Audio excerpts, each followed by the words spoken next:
This morning, Donald Trump Jr. back on the stand for a second day in the $250 million civil fraud trial against members of the Trump family and their company. On Wednesday, Donald Trump Jr. testifying that he was never involved in preparing the financial statements for the family's company, saying instead he relied on their former accountant or accountants. When Don Jr. finishes, his younger brother, Eric, is expected to take the stand. I want to bring in MSNBC legal analyst Lisa Rubin, who's been inside the courtroom all morning. Barbara McQuade, former U.S. attorney in Michigan, and an MSNBC legal analyst as well, joining us. Lisa, take us inside. You're on a quick break here, so thanks for jumping in front of the camera for us. What's been going on inside that courtroom so far this morning? You know, this morning, Yasmin, we've been talking a lot about Donald Trump Jr.'s role as a trustee after his father took office.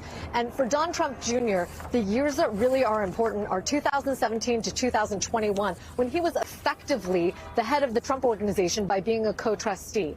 The words that our viewers should remember are rep letter. That's a letter that Donald Trump Jr. signed in those years, essentially telling their accountants that the data that they were presenting to them for the statements of financial condition was true and accurate, that no material information was withheld. Donald Trump Jr. signed that letter 4 different times, but on the stand confirmed he really didn't do anything independently to assure himself that those representations were true and accurate, other than relying on the same accountants to whom he was making those representations.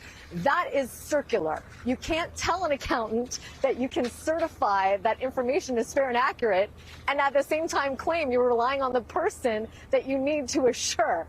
So the testimony is easy, it's easy, it's pleasant, it's going fast, but our viewers should not be deluded that what's happening inside that courtroom, as boring and yawn-inducing sometimes as it might seem, because we're going through financial statement after financial statement, rep letter after rep letter, it's incredibly important for the Attorney General's case in showing that Donald Trump Jr. had intent to participate in this fraud. And if he didn't, he was at least reckless, which, as Barb can tell you, satisfies a definition of intent in many courts for many crimes. So let me get this straight. Essentially, Donald Trump Jr. is saying, yeah, we signed this rep letter. I signed this rep letter, but I didn't actually look at the information, the documentation that we were giving over to our accountants, Mazars USA, at the time. So, in fact, either he was reckless because he didn't look into, as you said, the information they were handing over to their accountants, and or he knew exactly what he was doing. That's what you're saying?